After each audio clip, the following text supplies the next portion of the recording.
Assalamualaikum warahmatullahi wabarakatuh. Perkenalkan, nama saya Hayuna, NIM 180141376. Baiklah, pertama-tama kita panjatkan puji dan syukur kehadirat Allah Subhanahu wa Ta'ala. Atas berkat dan rahmat-Nya lah kita masih bisa berkumpul pada hari ini. Serta tak lupa juga sholawat serta salam kita junjungkan kepada Nabi besar kita, Nabi Muhammad SAW. Yang terhormat kepada Ibu Feni Kurnia MPD selaku dosen mata kuliah metodologi penelitian. Baiklah, di sini saya akan menjelaskan tentang proposal penelitian saya yang berjudul pengembangan media Riverstone atau lubang hitung perkalian pada pembelajaran matematika materi perkalian untuk kelas 4 SD Negeri 21 Kelapa.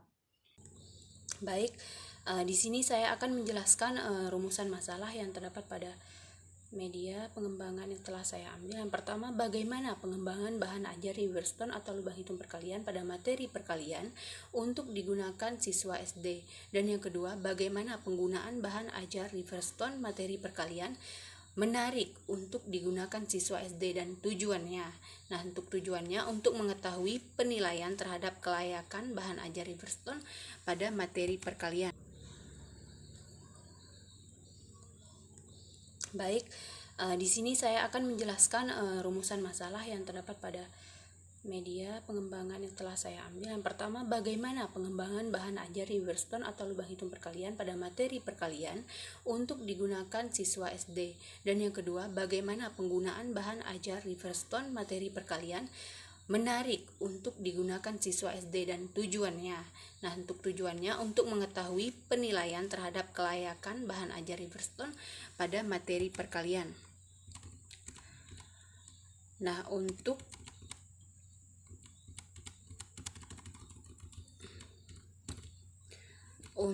selanjutnya, tujuan yang selanjutnya untuk mengetahui respon peserta didik terhadap kemenarikan bahan ajar Riverstone pada materi perkalian.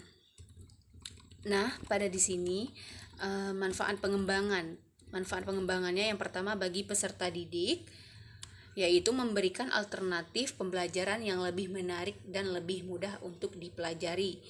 Karena bagi peserta didik dengan menggunakan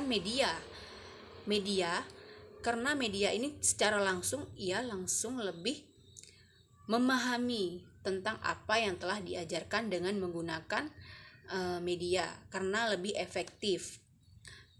Dan yang kedua, bagi pendidik untuk mendorong pendidik lebih kreatif dan inovatif dalam menciptakan dan mengembangkan bahan ajar.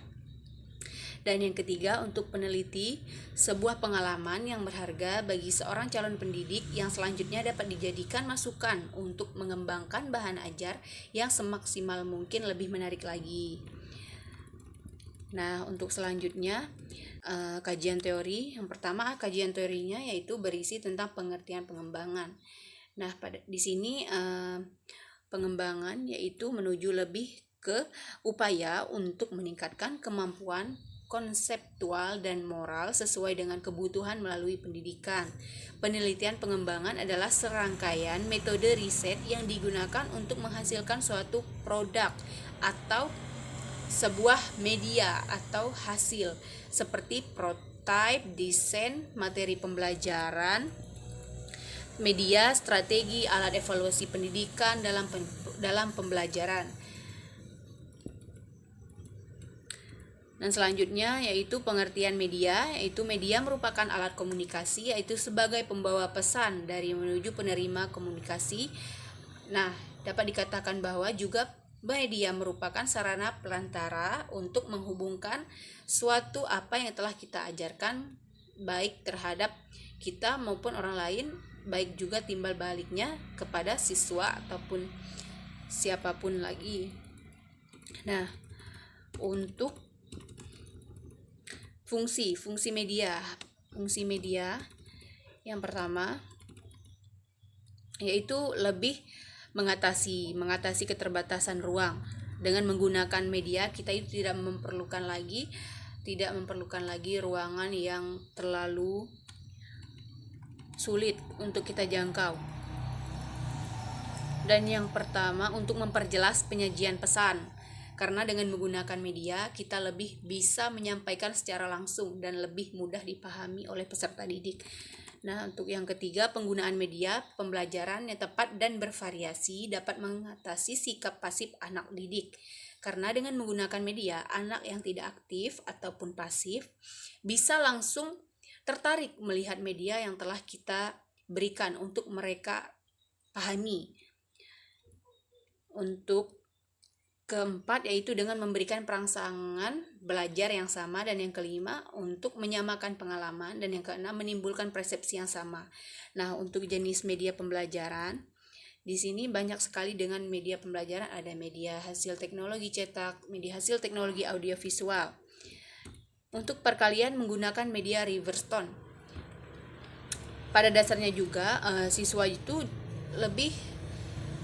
perkaliannya itu lebih sama halnya dengan penjumlahan, yaitu dengan secara berulang-ulang. Nah, pada media yang saya kembangkan ini, yaitu media Riverstone atau lubang hitung perkalian, di sini langkah-langkahnya sangat mudah dan sangat efektif juga menurut saya, karena untuk medianya seperti papan yang berlubang.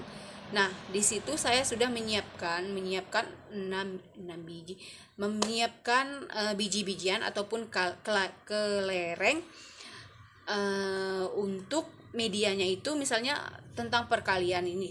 Di sini saya mengambil perkalian, berarti yang biji yang sudah disiapkan sebanyak itu. Kemudian siswa mengambil biji ataupun kelereng, terus dimasukkan ke lubang tersebut. Lubangnya itu mempunyai 10 lubang. Nah, pada langkah ini misalnya siswa disuruh mengalikan, misalnya 6 dikali 6 dikali 6 berarti sebanyak biji tersebut dimasukkan 6 butir ke lubang yang 10 tadi, diisikan sampai ke 6. Secara berulang dilakukan sebanyak 6 kali. Nah, untuk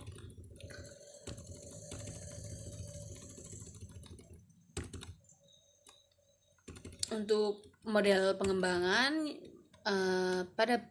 pada media yang telah saya ambil ini, model penelitian yang digunakan adalah model penelitian dan pengembangan ADDI atau Analysis, Design, Development, dan Implementation atau Evolution, yang merupakan suatu model yang di dalamnya mempresentasikan tahapan-tahapan secara sistematika atau tertata dan secara rinci dalam penggunaan bertujuan untuk tercapainya hasil yang diinginkan. Nah, tujuan model ID ini, pengembangan ini digunakan untuk mendesain dan menggambarkan sebuah produk yang lebih efektif dan efisien.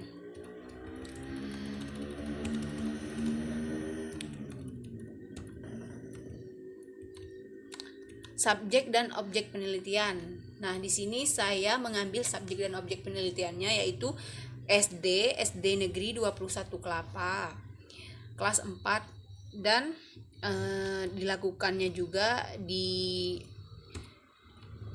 sekolah SD ini Kabupaten Bangka Barat. Dan untuk desain produk ini, pengembangan media matematika dilakukan desain produk atau media untuk membuat media pembelajaran dengan baik dan mengetahui fungsi-fungsi dari media yang dibuat. Untuk teknik dan instrumen pengumpulan datanya, di sini saya menggunakan kuesioner, observasi, wawancara. Nah, itu saja yang dapat saya sampaikan mengenai proposal penelitian saya. Jika ada yang kurang, saya mohon maaf. Akhir kata, wabillahi taufiq wal hidayah. Wassalamualaikum warahmatullahi wabarakatuh.